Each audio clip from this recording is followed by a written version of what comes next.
کل مسیحی حضرت عیسیٰ کا یوم پیدائش منائیں گے، جہاں مسلمانوں کو نبی کریم کی تعلیمات دیکھنی چاہیے، وہاں حضرت عیسیٰ کا پیغام بھی دیکھنا ہوگا اور عیسائی برادری کو اس پیغام پر نظر ثانی کرنی ہوگی۔ حضرت عیسیٰ نے بھی امن، محبت اور اخوت کا پیغام دیا۔ ان کی تعلیمات کے مطابق دوسروں سے وہی سلوک کرو جو دوسروں سے اپنے لیے پسند کرتے ہو۔ کوئی اگر تمہارے ایک گال پر تھپڑ مارے تو دوسرا گال آگے کر دو۔ چراغ جلا کر برتن کے نیچے نہیں بلکہ چراغ دان پر رکھا جاتا ہے تاکہ وہ گھر کے سب لوگوں کو روشنی دے۔ اس طرح تمہاری روشنی کو لوگوں کے سامنے چمکنا چاہیے۔ مغرب نے اپنے جنگی جنون میں جو تباہ کاریاں کی، اس پر نظر ثانی کرنا ہوگی۔ مغرب نے ترقی بہت کی مگر اپنی جنگی جنون میں دنیا کو نقصان بھی بہت پہنچایا۔ اس اہم موقع پر ہم آپ کو ایک انسانی بحران کی طرف لے چلتے ہیں جو اسلامی ممالک کے اپنے تعصب، تفریق اور فرقہ وارانہ سوچ، جبکہ اسلامی اور مغربی دونوں ممالک کے سیاسی مفادات اور اختیارات کی وجہ سے ایک بحران کی شکل اختیار کر گیا ہے، اور ایک ایسا بحران ہے جس نے صرف مسلمانوں کو نہیں پوری دنیا کو اپنی لپیٹ میں لے لیا ہے، مگر اس سے سب سے زیادہ مبتلا مسلمان ہوئے ہیں۔ شام میں جاری خانہ جنگی اور عالمی طاقتوں کی رسہ کشی کی وجہ سے جہاں سینکڑوں افراد موت کے منہ میں گئے، وہیں لاکھوں افراد زندہ درگور ہو گئے ہیں۔ جو گولیاں بارود کا نشانہ تو نہیں بنے، وہ موت سے بدتر زندگی گزارنے پر مجبور ہیں۔ برطانوی خبر رسائی ادارے رائٹرز کے فوٹوگرافر یانس براکس نے شامی پناہ گزینوں کے حالات کیمرے کی آنکھ میں محفوظ کیے۔ براکس کو فوٹوگرافر آف دا ایئر کا اعزاز بھی ملا۔ ہم آپ کو یانس براکس کی چند منتخب تصاویر اور تاثرات بتاتے ہیں۔ یہ تصویر دیکھیے، اس میں ایک باپ شدید سردی میں بارش ہوتے ہوئے اپنے بیٹے کو بچانے کی کوشش کر رہا ہے۔ اس میں ساحل پر پہنچ کر، کیونکہ زیادہ تر پناہ گزین بوٹ کے ذریعے گئے ہیں، کشتیوں کے ذریعے گئے ہیں، کس طریقے سے ان کا رد عمل ہے۔ یہ دیکھیے، ایک باپ اپنے بچوں کو ڈوبنے سے بچانے کی کوشش کر رہا ہے۔ یہ سب ان لوگوں کے ساتھ ہو رہا ہے جو اس خانہ جنگی سے بھاگ کر اپنی جانیں اور اپنے بچوں کو بچانے کی کوشش کر رہے ہیں۔ یہ دیکھیے، ایک ماں اپنے بچے کو سردی سے بچانے کی کوشش کر رہی ہے۔ کہیں کوئی ماں اپنے بچے کو سردی سے بچانے کی کوشش کرتی نظر آتی ہے، کوئی باپ اپنے بچوں کو ڈوبنے سے بچانے کی کوشش کرتا نظر آتا ہے۔ اور یہ دیکھیے، یہ کیسے بارڈر پر فوجی کی طرف دیکھ رہے ہیں کہ اللہ کا واسطہ ہمیں اپنے ملک کے اندر آنے دو، اس خانہ جنگی سے بھاگنے دو۔ یہ سارے معاملات آپ دیکھ رہے ہیں، یہاں بھی ایک بچے کو سردی سے بچانے کی کوشش کی جا رہی ہے۔ یہ وہ معاملات ہیں جو آپ کا دل دہلا کے رکھ دیں گے، آپ کو ممتا اور باپ کی شفقت کی لازوال جھلک بھی دکھاتے ہیں، اور انسانیت سسکتی، تڑپتی، التجا کرتی نظر آتی ہے ان تصاویر میں۔ اس لیے اور اس المیہ کو کیمرے میں قید کرنے والے فوٹوگرافر آف دا ایئر یانس براکس کے تاثرات بھی دل دلانے دینے والے ہیں۔ یانس لکھتے ہیں، شام کے بحران کی کوریج کا میرے جذبات پر تباہ کن اثر پڑا۔ میں ڈراؤنے خواب اور بے خوابی کا شکار ہو گیا۔ مجھے کئی بار شرم محسوس ہوئی کہ میں بہت کچھ کر سکتا ہوں مگر نہیں کر پا رہا۔ میرا خون مہاجر ہے اور میں ایک باپ بھی ہوں۔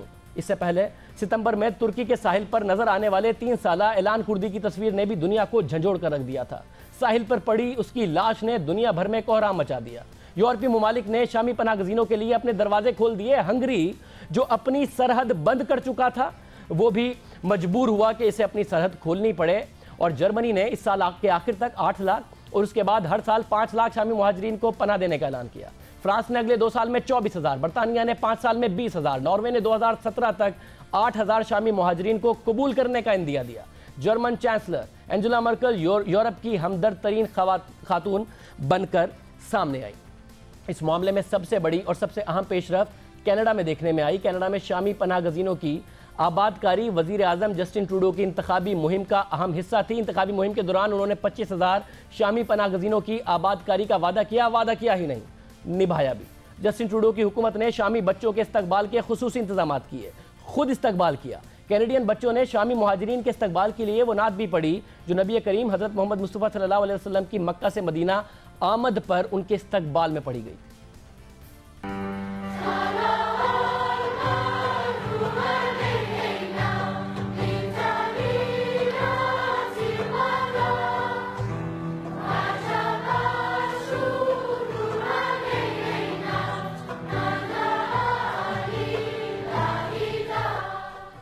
کینیڈین اخبار اسٹار نے شامی مہاجرین کو خوش آمدید کہنے کے لیے عربی کو اپنے اخبار کی ہیڈ لائن کا حصہ بنایا۔ یہ ہے مغرب کا رویہ۔ دوسری جانب اقوام متحدہ کے ایک کمیشن برائے مہاجرین کے مطابق شام سے ہجرت کرنے والے افراد کی تعداد 43,89,735 ہو چکی ہے۔ ترکی میں رجسٹرڈ مہاجرین کی تعداد 22,92,000 ہے۔ ترکی کے بعد مہاجرین کی بڑی تعداد یعنی 10,70,000 افراد لبنان میں موجود ہے اور اردن میں 6,33,000 اور مصر میں 1,23,000 مہاجرین کی آمد ہوئی، اسی طریقے سے ہوئی جس طریقے سے ہم نے آپ کو دکھائی۔ ذرا سوچئے کہ انسانیت کہاں کھڑی ہے، اس وقت سوچئے جب آج حضرت محمد مصطفیٰ صلی اللہ علیہ وآلہ وسلم کا یوم پیدائش ہم منا رہے ہیں، یوم ولادت منا رہے ہیں، کل مسیحی برادری حضرت عیسیٰ علیہ السلام کا یوم ولادت منائے گی، لیکن شامی مہاجرین کو اب تک صرف 6 مسلم ممالک نے پناہ دی۔ وسائل سے مالا مال خلیجی ممالک اس معاملے سے قطع تعلق دکھائی دیے۔ یہ ہم نہیں، عالمی ادارے کہہ رہے ہیں۔ ایمنسٹی انٹرنیشنل کا دعویٰ ہے کہ 6 خلیجی ریاستوں قطر، عمان، متحدہ عرب امارات، سعودی عرب، کویت اور بحرین نے شامی مہاجرین کی آبادکاری کے لیے 1 ایکڑ بھی فراہم نہیں کیا۔ یہی دعویٰ ہیومن رائٹس واچ کا بھی ہے۔ اہم معاملہ ہے، افسوسناک بات ہے، اس اہم دن پر انتہائی افسوسناک بات ہے، بطور نبی کے امتی، نبی آخر الزماں کے امتی اور حضرت عیسیٰ علیہ السلام کی تعلیمات کو دیکھتے ہوئے دنیا کو بہتر بنانے کے لیے تمام انسانیت کو اپنا کردار ادا کرنا ہوگا۔ پروگرام میں ہم ایک بریک شامل کرتے ہیں۔ کل یوم پیدائش ہے قائد اعظم محمد علی جناح کا۔ قائد اعظم محمد علی جناح کی بہت ساری باتیں آپ نے سنی ہوں گی، ان کی بہت سی تقاریر دیکھی ہوں گی، پڑھی ہوں گی، مگر کچھ باتیں ایسی ہیں جو شاید آپ کی سماعت سے نہ گزری ہوں، آپ نے دیکھی نہ ہوں۔ کتنے کلیئر تھے اور کیوں، ایگزیکٹلی کیوں قائد اعظم محمد علی جناح پاکستان بنانا چاہتے تھے اور پاکستان بنانے کی ضرورت محسوس کرتے تھے، آپ کو بتائیں گے، ان کی اپنی زبانی آپ کو سنائیں گے، شاید آپ نے پہلے نہ سنا ہو۔ بریک کے بعد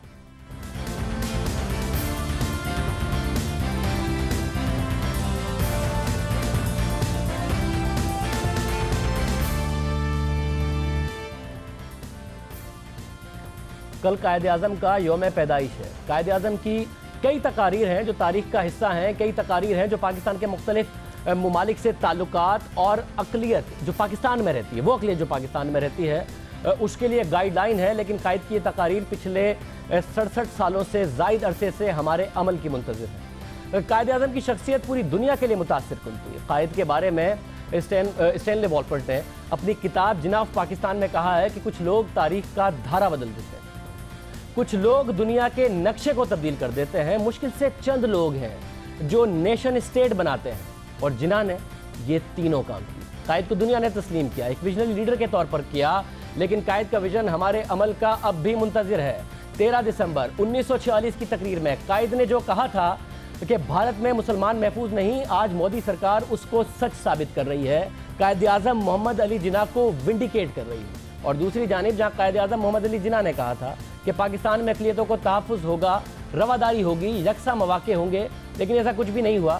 ہم قائد کو غلط ثابت کرنے کی کوشش کر رہے ہیں، مسلسل کر رہے ہیں۔ پاک بھارت تعلقات کا ذکر کیا جائے تو قائد نے اسے امریکہ اور کینیڈا کے تعلقات سے تشبیہ دی تھی کہ وہ ایسے تعلقات چاہتے ہیں۔ دونوں ممالک کے تعلقات اب تک ویسے نہیں ہو سکے۔ 13 دسمبر 1946 کی تقریر میں قائد کا کہنا تھا، اور یہ تقریر شاید آپ نے آج تک نہ سنی ہو قائد اعظم محمد علی جناح کی، جس میں وہ پاکستان کا اور بھارت کا تقسیم ہونا ایک پریکٹیکل سولوشن کہتے ہیں کہ یہ ایک عملی سولوشن ہے، کیونکہ جو ہندو ڈومیننٹ میجورٹی ہے وہ مسلمانوں کے ساتھ اچھا سلوک نہیں کرے گی، انہیں سپریس کرے گی، دبائے گی، اس کے باوجود چاہتے تھے کہ بہتر تعلقات ہوں۔ یہ بڑی ہی تاریخی تقریر ہے، بڑے ہی تاریخی الفاظ ہیں قائد اعظم محمد علی جناح کے۔ As you know, of the many races, creeds and religions that inhabit the vast subcontinent of India, there are two major nations, the Hindus and Muslims. We are 70 millions in the northwestern and northeastern zones of India. We want the division of India into Hindustan and Pakistan because that is the only practical solution which will secure freedom for both Hindus and Muslims and the achievement of stable and enduring governments of Hindustan and Pakistan, which I am confident will settle down as friends and neighbors like Canada and United States and other sovereign states, both in North and South America. One India is impossible realization. It will inevitably mean that the Muslim will be transferred from the domination of the British to the caste Hindu rule, a position that Muslim will never accept. Our scheme of division of India gives Hindus 3/4 of the country and the Muslims secure a dominant voice in the remaining 1/4 of India, thereby giving the two nations scope and opportunity to develop in accordance with their own culture and ideology, so as to contribute to the peace and advancement of the world as a whole. Canada اور امریکہ کے تعلقات آخر کیا ہیں؟ کیسے دونوں ملکوں کے درمیان جو تعلقات ہیں وہ دنیا کے لیے مثالی تعلقات ہیں؟ کیوں قائد اعظم اس کی بات کر رہے ہیں؟ دونوں ملکوں کے درمیان یومیہ تجارت، روزانہ $2 ارب۔ دونوں ملکوں کے درمیان جو پیپل ٹو پیپل تعلقات کا اندازہ اس بات سے لگایا جا سکتا ہے کہ تقریباً 3 لاکھ لوگ یومیہ مختلف ٹرانسپورٹ کے ذریعے بارڈر کراس کرتے ہیں دونوں ملکوں کے درمیان، اور مسلسل بہتر تعلقات ہیں۔ جہاں قائد اعظم نے پاک بھارت تعلقات کو امریکہ اور کینیڈا سے تشبیہ دی، وہاں قائد کی 11 اگست 1947 کی وہ تقریر بھی انتہائی اہم ہے، جس میں انہوں نے بتایا تھا کہ پاکستان میں اقلیتوں کو کیا حقوق حاصل ہوں گے۔ قائد کا کہنا تھا پاکستان میں آپ آزاد ہیں، آپ آزاد ہیں اپنے مندر میں جانے کے لیے، آپ آزاد ہیں اپنی مساجد میں جانے کے لیے اور کسی بھی عبادت گاہ میں۔ آپ کا تعلق ہوا کسی بھی مذہب سے ہو، کسی بھی ذات سے ہو، اس کا ریاست کے معاملات سے کوئی تعلق نہیں ہوگا۔ کیا قائد نے جو سوچا تھا، جو قائد نے کہا تھا، آج ہمارا پاکستان ویسا پاکستان ہے؟ اس پر بات کریں گے۔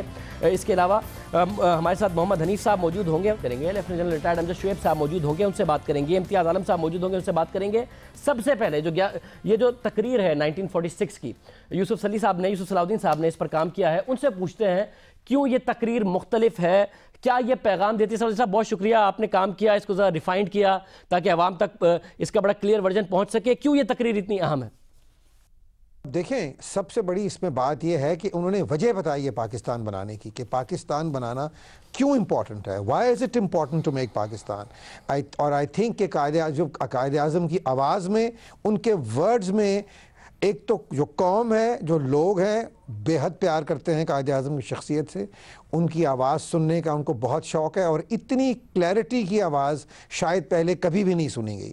دیکھیں، یہ کام جو ہے، یہ تو حکومتوں کا کام ہے۔ یہ جو ادارے جو بنے ہوئے ہیں، جو اقبال کے اوپر ادارہ ہے یا قائد اعظم پہ ادارہ ہے، ان لوگوں کا کام ہے کہ اس طرح کی چیزیں جو ہیں ان کو ہر وقت قوم کے سامنے لاتے رہیں۔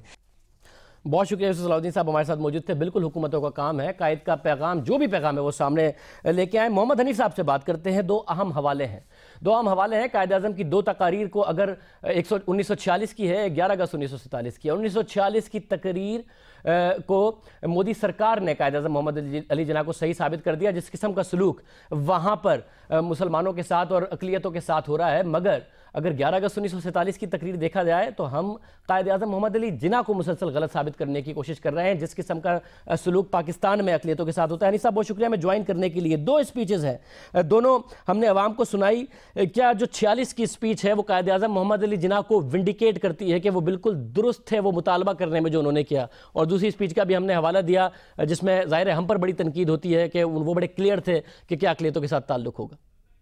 قائد اعظم ایک پریکٹیکل آدمی تھے، لیکن پاکستان میں ہمارا جو ہے کرکٹ کے بعد قومی مشغلہ یہ ہے کہ قائد اعظم جو ہے وہ کیسا پاکستان چاہتے تھے۔ قائد اعظم اصل میں ان کے مقاصد کیا تھے پاکستان بنانے کے بارے میں؟ کیا وہ کافر اعظم تھے یا کیا وہ رحمت اللہ علیہ تھے؟ تو قائد اعظم کو اپنے اپنے حساب سے، اپنے اپنے نظریے سے، اپنی اپنی سیاست کے لیے پاکستان میں قائد اعظم کو جو ہے وہ انٹرپریٹ کیا جاتا ہے۔ ان کی اپنی بات جو ہے وہ کوئی عام طور پہ سننے کو تیار نہیں ہوتا، نہ اس کا کانٹیکسٹ دیکھنے کو تیار ہوتا ہے۔ تو یہ اس لحاظ سے ایک اہم تقریر ہے کہ اس میں جو بنیادی آرگومنٹ ہے پاکستان بنانے کے لیے وہ پیش کر رہے ہیں، اور وہ سیدھا سیدھا یہ ہے کہ مسلمان جو ہیں وہ ہندوستان میں مائنورٹی میں ہیں، لیکن اتنی بڑی مائنورٹی میں ہے کہ جو دوسری ہندو جو میجورٹی ہے وہ ان کو کھا جائے گی، ان کے حقوق ان کو ان کے ساتھ رہتے ہوئے کبھی نہیں مل سکتے۔ اس لیے ہمیں علیحدہ کر کے مسلم انڈیا کا انہوں نے لفظ استعمال کیا کہ اس کو پاکستان بنا دیا جائے۔ ان کا خیال یہ تھا کہ جس طرح سے بعض دفعہ ایک گھر میں کچھ بھائی رہتے ہیں جس میں انہوں نے 1/4 حصہ مانگا ہے کہ ایک دیوار کھینچ دی جائے، بیچ میں دروازہ ہو، کھڑکی ہو، لوگ آتے جاتے رہیں۔ لیکن بشمول قائد اعظم محمد علی جناح کے اور جو کانگریس کی لیڈرشپ تھی اور جہاں کے انگریز حکمران تھے، کسی نے یہ نہ سوچا تھا کہ جب یہ پارٹیشن ہوگی، جب یہ بٹوارہ ہوگا تو اس کی نوعیت کیا ہوگی، اور جس ہولناک کیفیت سے ہم 1947 میں یہ بر صغیر گزرا، اس کی میرا خیال ہے جو یادیں ہیں ہندوستان میں، پاکستان میں اب 4تھی نسل چل رہی ہے، اس کی وجہ سے جو قائد اعظم چاہتے تھے کہ ساتھ ساتھ جو ہے آپ رہتے رہیں, آگے ایک دوسرے کو ملتے رہیں, جس کو جہاں کام کرنا ہو وہ کرتا رہے, جیسا کہ انہوں نے یو ایس اور کینیڈا کی مثال دی. لیکن جو پارٹیشن کے وقت جو ہوا اس کی یادیں جو ہیں آپ سوچیں گے کہ شاید ایک دو نسل کے بعد ختم ہو جائیں, لیکن لگتا یہ ہے کہ وہ چوتھی نسل کے بعد بھی, جیسا کہ آپ نے خود ذکر کیا کہ انڈیا میں وہ ابھی تک سٹرونگ ہیں, اور پاکستان میں تو ماشاءاللہ شروع سے ہی وہ کافی مضبوط ان کی کہانی چل رہی ہے. مطلب جتنے قائد اعظم اس بات میں کلیئر تھے کہ انہیں کیوں پارٹیشن کرنی ہے, اگر وہ اس کے لیے بات کر رہے تھے, اور کیا مسلمانوں کے ساتھ سلوک ہوگا, وہ اس بات میں بھی بڑے کلیئر تھے کہ کیسا پاکستان میں اقلیتوں کے ساتھ سلوک ہونا چاہیے, جو مندر جانا چاہے جائے, جو چرچ جانا چاہے جائے, جو مسجد جانا چاہے جائے. ایسا کیوں نہیں ہو سکا؟ کیا واقعی اتنی آزادی ہے یا نہیں ہے, تو کیوں نہیں ہے؟ دیکھیں قائد اعظم یہ تو کہہ گئے کہ اپنی مسجدوں میں جاؤ اور اپنے مندروں میں جاؤ اور اپنے گرجا گھروں میں جاؤ, لیکن بعض لوگ آج کل کہتے ہیں کہ انہیں ساتھ یہ بھی کہنا چاہیے تھا کہ بھائی اپنے اپنے رسک پہ جاؤ, ریاست کی کوئی ذمہ داری نہیں ہے. پاکستان بننے کے بعد جو مائیگریشن ہوئی اس میں یہ ہوا کہ بہت کم یہاں پہ غیر مسلم جو تھے رہ گئے. جب پاکستان جب بنا تھا تو یہاں پہ کافی جو تھی مذہبی اقلیتیں تھیں. اس کے وقت پارٹیشن ہوئی, اور یہ یاد رکھیے شاہ زیب کہ جو پارٹیشن 47 میں شروع ہوئی تھی وہ ابھی تک رکی نہیں ہے. سندھ کے کچھ حصوں سے ابھی بھی لوگ ڈر کے مائیگریٹ کر کے پارٹیشن کے 68 برس بعد باقی جگہوں پہ جا کے پناہیں ڈھونڈ رہے ہیں, کچھ انڈیا میں اور کچھ باقی دوسرے ملکوں میں. اور اس کے بعد چونکہ ہمارے پاس مائنورٹیز بہت کم گئیں, ان کی تعداد بہت کم رہ گئی, تو ہم نے خود اپنی مائنورٹیز جو ہیں کریٹ کر کے ان کے خلاف جو ہے ایک جد و جہد اور جہاد جو ہے شروع کر دیا. لیکن اس کا ایک اثر پاکستان کی سائیکی پہ جو ہوا ہے وہ یہ ہے کہ یہاں پہ چونکہ غیر مسلموں کی تعداد اتنی کم ہے کہ بہت سے لوگ, بہت سے نوجوان آپ کو ایسے ملیں گے پاکستان میں جنہوں نے کبھی کسی غیر مسلم سے ہاتھ بھی نہیں ملایا, نہ انہوں نے کبھی مندر دیکھا ہے, نہ کبھی انہوں نے گرجا دیکھا ہے. تو جو ایک دوسرے لوگوں کے ساتھ رہنے میں آپ میں ایک برداشت پیدا ہوتی ہے, ایک یہ دیکھنے کا حوصلہ پیدا ہوتا ہے کہ بھائی کوئی کسی اور خدا کی بھی عبادت کر سکتا ہے, کہ یار یہ لوگ دکھتے تو ہمارے جیسے ہیں لیکن یہ اپنی عبادت کسی اور طریقے سے کرتے ہیں اور اس میں کوئی مذائقہ نہیں, ان کو بھی زندہ رہنے کا حق ہے. تو میرا خیال ہے پاکستان میں جو ہم نے مائنورٹیز کا حشر کیا ہے اس کی ایک بنیادی وجہ یہ بھی ہے کہ ہمیں دیکھنے کو بہت کم اور کچھ علاقوں میں تو بالکل ہی نہیں ملتی. محمد انیس صاحب بہت شکریہ. محمد انیس صاحب اپنا تجزیہ دے رہے تھے اس حوالے سے. لیفٹیننٹ جنرل ریٹائرڈ امجد شعیب صاحب بھی ہمارے ساتھ موجود ہیں. پاکستان اور بھارت کا تعلق کیسا ہو, جس پر ہم بات کر رہے تھے, کینیڈا اور امریکہ جیسا ہو, کیوں ممکن نہیں ہو سکا, کیا ہٹ دھرمیاں رہیں, کیا ایسا معاملہ رہا, بھارت کی طرف جب ہاتھ بھی بڑھایا تو کیا معاملہ رہا. شعیب صاحب بہت شکریہ میں جوائن کرنے کے لیے. کیوں نہیں ہو سکا, قائد اعظم کا جو ویژن تھا اس ویژن پر عمل کیوں نہیں ہو سکا؟ جو قائد اعظم کی پالیسی تھی, جس طرح قائد اعظم نے دو ٹوک یہ اپنے الفاظ میں کہا, میں نے کسی ہندو لیڈر سے یہ بات نہیں سنی, اس طرح کی خواہش نہیں سنی, بلکہ ان میں ایک مخاصمت ہمیشہ رہی جو ہمیں یہ ایک طرح کا میں سمجھتا ہوں سگنل دیتی تھی کہ غالباً پاکستان کا بن جانا ہی ہندوستان میں قبول نہیں کیا گیا. بہت سارے لوگ اس چیز کی توقع کرتے رہے کہ پاکستان کسی طرح ختم ہو جائے گا خدا نخواستہ. یہ چیزیں جو ہیں ہندوستان کے لیڈر سے آپ نے اس طرح نہیں سنی. تو دوستی یا تعلقات کی نوعیت جو وہ طے ہوتی ہے دونوں طرف کی خواہشات کی بنیاد پہ. اگر ایک شخص یہ خواہش کر لے کہ میں نے بہت محبت کا رشتہ استوار کرنا ہے, میں نے بہت ہی پیار سے رہنا ہے, لیکن دوسری طرف سے اگر رسپانس ویسی نہ ہو تو پھر وہ خواہش آپ کی پوری ہوتی نظر نہیں آتی. میں سمجھتا ہوں ہندوستان پاکستان کے ریلیشن شپ میں بھی یہی معاملات رہے ہیں کہ آپ خواہش تو کرتے ہیں, پاکستان میں بہت بڑی خواہش ہے اور پاکستان بہت کوشش کرتا رہتا ہے کہ جھگڑے ہمارے جو ہیں کسی طرح طے ہو جائیں, لیکن وہ کانفیڈنس بلڈنگ میئرز کے اندر ہی رہ کے ختم ہو جاتے ہیں اور مسائل وہیں کے وہیں رہتے ہیں, جس کی وجہ سے یہ خواہش پوری ہو نہیں سکی. اور مجھے بھی دکھ ہے, افسوس ہے کہ ہمارے قائد نے جنہوں نے اس ملک کو ہمارے لیے بنایا, وہ جو خواہش کر کے گئے, جو کچھ ہمیں رہنمائی کر کے گئے, وہ ہم اس پہ کسی بھی طرح پورے نہ اتر سکے. ہماری غلطی یا ہندوستان کی غلطی, بہرحال مسائل حل نہیں ہوئے تو ہم میرا خیال ہے کہ اس چیز کو پایا تکمیل تک. دوسرا بھی ایک معاملہ ہے, اور ذرا میں اس پہ بھی جاننا چاہوں گا کہ میں محمد انیس صاحب کی بھی رائے معلوم کر رہا تھا, آپ سے بھی جاننا چاہوں گا. اقلیتوں کے حوالے سے بڑا کلیئر موقف تھا کہ پاکستان کو وہ کیسا دیکھنا چاہتے تھے, ہم وہ کیوں نہ کر پائے. ہمیں یہ سوچنا چاہیے کہ جو قائد اعظم نے کہا تھا, کیا وہ ہمارے نبی اکرم صلی اللہ علیہ وسلم کی تعلیم نہیں تھی؟ ہمارے نبی کی تعلیم بھی یہی تھی کہ ہم اقلیتوں کے حقوق کی حفاظت کریں, ان کو تحفظ دیں اور ان کے حقوق اور اس کے ساتھ ساتھ یہ بھی ہم پہ لازم تھا، اور قرآن کریم بھی یہ کہتا ہے کہ انسان کی حیثیت سے ہم کسی کے اوپر فتویٰ صادر نہیں کر سکتے کہ تم کافر ہو۔ پاکستان میں ہم نے کافر بنانے کا ایک کارخانہ کھول لیا، اور اس میں ہم اسی طرح جس کا جی چاہتا ہے جس کو ڈکلیئر کر دے کافر، وہ چیز جو ہے وہ بڑی خطرناک ہے۔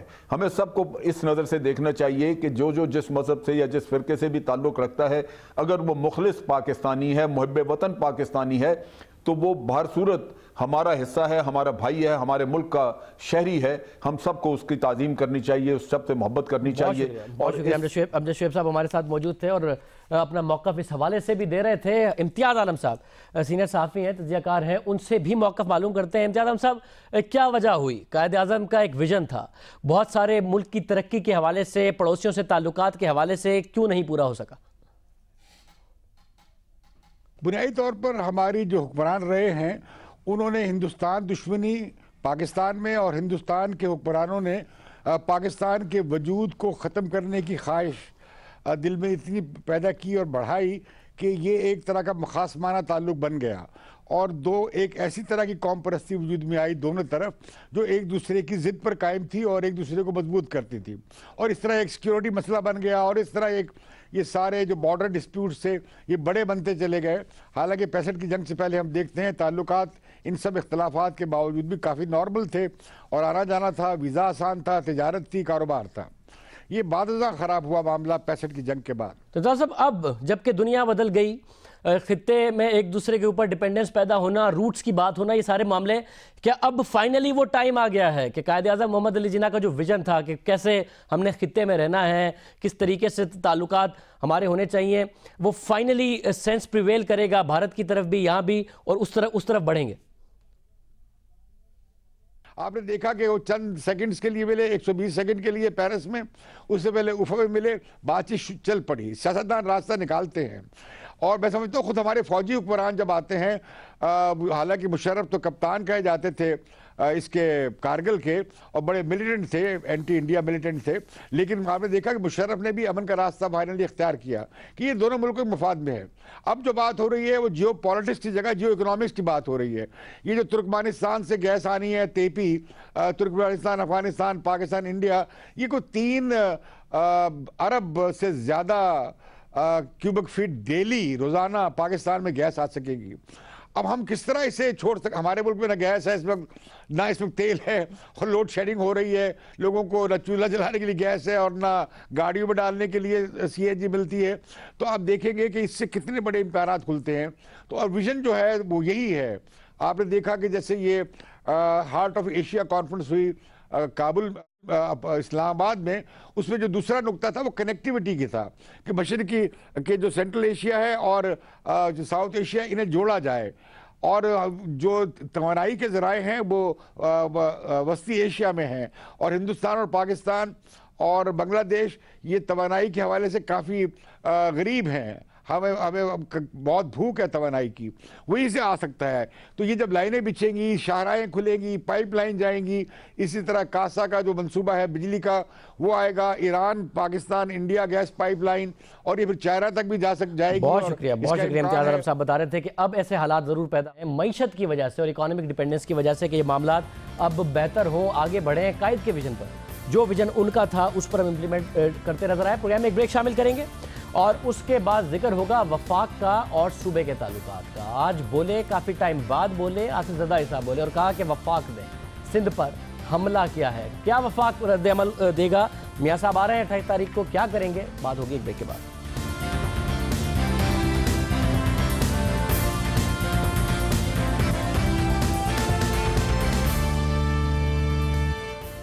سندھ اور وفاق میں اختلافات کے معاملے پر فائنلی آصف زرداری صاحب نے بھی خاموشی توڑ دی اور کہا کہ وفاقی حکومت نے سندھ پر حملہ آور ہو کر آئین کی حکمرانی کا اصول پامال کر دیا۔ آئین کو اسی طرح پامال کیا جاتا رہا تو قوم عدم استحکام کی دلدل میں پھنس جائے گی۔ آصف زرداری نے مزید کہا کہ بابائے قوم نے آئین و قانون کی حکمرانی والے پاکستان کا تصور دیا تھا۔ عوام قائد اعظم کی جمہوریت آئین و قانون کی حکمرانی کے اصولوں پر کاربند رہے۔ اب معاملہ بڑا اہم ہے۔ ایک طرف جو لیٹر لکھا گیا سندھ حکومت کی طرف سے، وفاق نے اسے ریجیکٹ کیا، اور وفاق کا جو موقف تھا وہ سندھ نے ریجیکٹ کیا، اس کے اوپر زرداری صاحب کا یہ بیان آ گیا، اور اب